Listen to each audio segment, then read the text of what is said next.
Hola chicos, muy buenas tardes.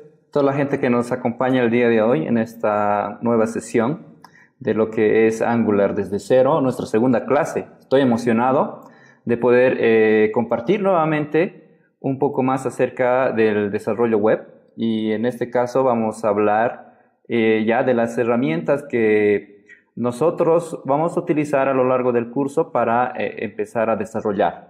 La clase anterior vimos un poco de cómo configurar nuestro entorno de desarrollo, tener instalado lo necesario y en este caso yo les voy a hablar sobre las herramientas disponibles por parte del equipo de Angular para poder programar desde cero. Entonces yo les voy a guiar a lo largo de todo este curso para que ustedes puedan ejecutar estos mismos pasos desde su casa. Entonces vamos a empezar un poco la clase de hoy hablando un poco acerca de las diferencias que son bien importantes entre lo que es AngularJS y lo que es Angular. Entonces si ustedes empiezan a buscar información acerca de Angular, pueden que encuentren en algún lado Angular 2, por otro lado pueden ver Angular 4, seguramente para lo nuevo están viendo Angular 5, por otro lado AngularJS, ¿no? Entonces yo les voy a despejar las dudas que tengan con respecto a la denominación de esta tecnología, porque en realidad ahora hay dos proyectos, ¿no?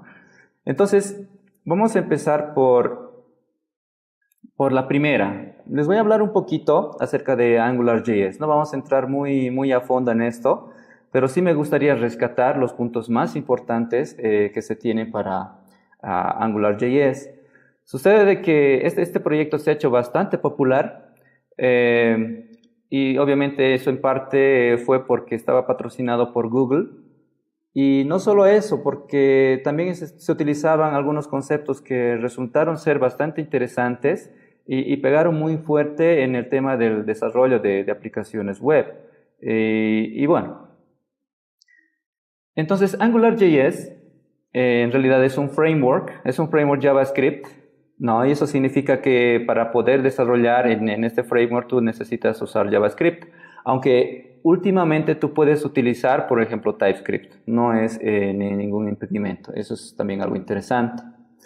Entonces, en parte se ha hecho popular porque obligaba de cierta forma al desarrollador a programar usando el paradigma de modelo vista controlador, ¿no? El famoso MVC. Entonces, para algunos era MVC, porque en AngularJS utilizabas el concepto de un controller. Tenías el modelo que representaba ahí el modelo de nuestros datos y obviamente para la vista representaba nuestro conjunto de archivos HTML o los templates, si así lo quieren llamar. Pero si hablamos estrictamente un poco de este tema, en realidad se acerca más a lo que es un modelo MVVM, el cual se traduce como modelo vista y vista modelo. Entonces, ¿qué significa eso? De que en realidad el modelo seguía siendo nuestro conjunto de datos, ¿no? Representados a través de objetos JSON, muy probablemente, y para la vista era nuestro contenido HTML, ¿no? Nuestro contenido de un conjunto de tags HTML5 y, bueno, tags propios también. Y por otra parte, este vista modelo hacía referencia a un objeto especial que tenía AngularJS que te permitía compartir estados de manera simultánea entre lo que es la vista y el modelo. Ese objeto especial se le llamaba scope, ¿no? Entonces, a través de este objetito scope, nosotros podíamos controlar el flujo de eventos, inclusive, controlar cómo se propagan los cambios entre nuestra vista y nuestro controlador. Entonces era un tanto especial y creo que en parte gracias a este objeto la curva de aprendizaje de AngularJS era un tanto elevada al inicio. Y otra de las características que ha hecho bastante popular el tema de AngularJS es lo que se denomina como two-way data binding, ¿no? Y que podríamos traducir algo así como que enlace de ida y vuelta o bidireccional, si quieren. Este enlace de ida y vuelta o bidireccional hace referencia a la comunicación de los cambios en el modelo entre la vista y este controlador, ¿no? Entonces, estos conceptos estaban muy relacionados y tiene mucho que ver con ese MVVM que les acabo de mencionar. Por otro lado, algo poderoso que tenía AngularJS, y obviamente lo tiene aún, es el tema de la inyección de dependencias, ¿no? Por sus siglas en inglés, DI mayúscula, que es un patrón de diseño muy, muy interesante. ¿Y cuál es la función de utilizar, o cuál es la idea de utilizar inyección de dependencias? La idea es de que el programador no debería tener la necesidad de crear sus objetos en el contexto en el que se encuentre, sino decir, a ver, yo voy a utilizar un objeto de este tipo, y de este otro, y de este otro. Entonces, el framework como tal debería encargarse de crear las instancias y poder proveerlas, ¿no? en el contexto actual en el que se está desarrollando la aplicación. Y eso ha facilitado un montón porque, y bueno, ha hecho de que cada programador se ahorre muchas líneas de código para crear objeto por objeto e ir utilizándolos. Entonces es gracias a este patrón de diseño orientado a objetos que AngularJS también ha sido bastante popular. Y no podemos dejar de lado el tema de las directivas que se conocen en AngularJS. Y que hay bastantes, son diferentes directivas que vienen como parte del core de este framework, del núcleo, por así decirlo. Y esas directivas en realidad nos permiten extender nuestro vocabulario HTML. ¿Qué significa esto? Si bien ustedes conocen un poco de HTML o HTML5, saben que para poder dibujar o renderizar un botón tienen que utilizar el tag button, ¿no? Y si quieren definir una etiqueta, un label, bueno, utilizan la etiqueta label. Entonces son elementos predefinidos para HTML. AngularJS te daba la capacidad de poder definir tus propios elementos HTML con la finalidad de poder reutilizar código, ¿no? Y, por ejemplo, si tenías ahí un formulario de login, podrías definir una directiva para que se encargue de dibujar o renderizar ese formulario de login en los lugares en los que estés utilizándolo, ¿no? Entonces defines una sola vez ese elemento HTML login y lo utilizas en diferentes vistas a lo largo de tu aplicación, en diferentes módulos, vistas, etc. Entonces esa era una gran capacidad para poder utilizar código. Entonces ayudaba un montón y aparte de que te permitía estructurar el tema de tu aplicación y evitar de que tengas un archivo HTML muy grande, porque podías dividirlo en diferentes partes, en diferentes directivas.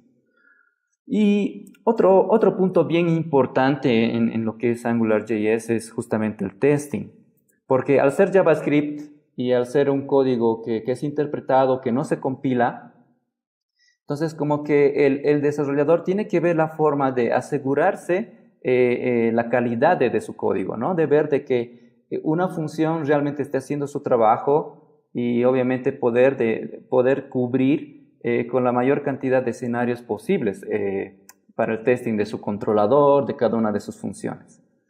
Y también, junto con el tema del testing, está el tema de los tests end-to-end, ¿no? Que son de principio a fin, podríamos decir, y que justamente se encarga de verificar la integridad de toda la aplicación, ver si ocurre una transición de vistas de la forma en cómo se espera, si al hacer esa transición se cargan datos de repente, si el formulario de login está haciendo su trabajo, cuando el usuario ingresa credenciales inválidas, etc. Es como hacer un testing manual, pero en realidad se utiliza un conjunto de herramientas para poder automatizar esas tareas.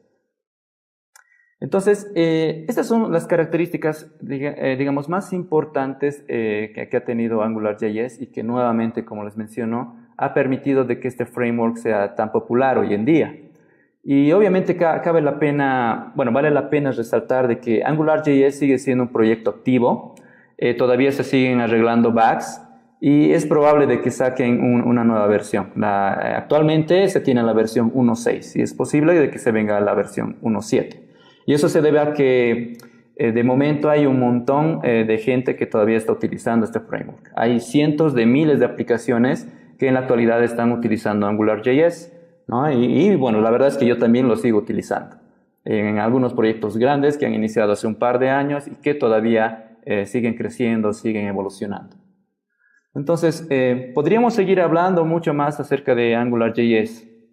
podría contarles de que al estar actualizándose constantemente, en AngularJS, en estas últimas versiones, han introducido conceptos muy interesantes, por ejemplo, como el tema de los componentes y el tema del one-way binding.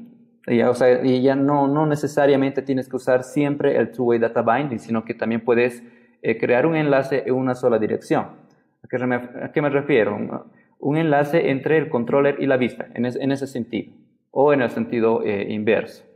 Entonces, eso permite de que tu aplicación AngularJS gane con respecto al rendimiento, ¿no? Porque había mucha gente que se quejaba, decía que AngularJS era lento, y en realidad no es tan cierto que sea lento, sino que depende de cómo estés utilizando el framework. Ese es un punto muy importante.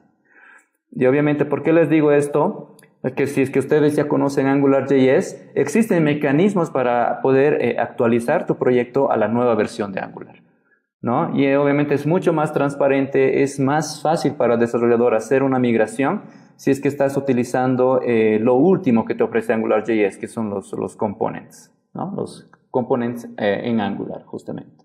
Bien, entonces para explicarles un poquito más o tratar de despejar algunas dudas sobre esto del two-way data binding, entonces les pido que miren este gráfico y, bueno, lo analicen. Entonces acá, en este gráfico, estoy mostrando las tres partes más importantes para AngularJS. Por un lado está la plantilla en nuestra parte superior, ¿no? Y que obviamente esa plantilla es nuestro código HTML, por así decirlo, ¿no? Y que ese conjunto de HTML que junto a las directivas de Angular pasa por un proceso de compilación, ¿no? Y llega a ser finalmente la vista de nuestra aplicación. Y en la parte inferior tenemos nuestro modelo de datos, ¿no? Suponiendo que descargamos una lista de usuarios para poder mostrarla a nuestra aplicación, entonces nuestro modelo de datos es justamente esa lista de objetos. Y si es que llegara a ocurrir un cambio en esta lista de objetos, en nuestro modelo, podemos propagar ese cambio de manera automática para que nuestra página web se actualice en ese momento, se sincronice.